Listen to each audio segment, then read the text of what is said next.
মুসলমানি নিয়ে সমস্যা? কোনো সমস্যা নাই। আমি মুসলমানি করি প্রায় ৪২ বছরের উপর ধরে। আমি ডাক্তার শফিকুল আলম। এখন যে বাচ্চাকে মুসলমানি করাইলাম তার অভিভাবকের কাছে আপনারা শুনুন। বাচ্চার বয়স মাত্র ৩ বছর। আসসালামু আলাইকুম। কেমন হয়েছে মুসলমানি? জি ভালো হয়েছে স্যার, ভালো হয়েছে? জি আলহামদুলিল্লাহ ভালো হয়েছে। হ্যাঁ, তা আপনি সবাইকে বলবেন তো যে এরকম সুন্দর করে করে?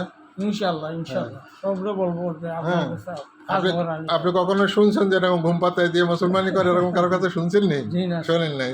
আপনি তো দেখেই ফেললেন যে কেমন হয়েছে, ঠিক না? জি স্যার। হ্যাঁ, আপনারা শুনলেন এই বাচ্চা মুসলমানি করা হলো। এখন এই ঘুম পাতায় দিয়ে একটু পরে ঘুম ভেঙে যাবে, আর সব কিছু কিন্তু খেতে পারবে, কোনো নিষেধ নাই। কেমন? জি স্যার। আপনারা যারা মুসলমানি করাইতে চান আমার সাথে যোগাযোগ করতে পারেন। আমার ঠিকানা এই যে এখানে লেখা আছে, এই নাম্বারে আপনারা যোগাযোগ করতে পারেন। হ্যাঁ, যে কোনো সময় যে কোনো মুহূর্তে, আর সবসময় কিন্তু মুসলমানি করা যায়।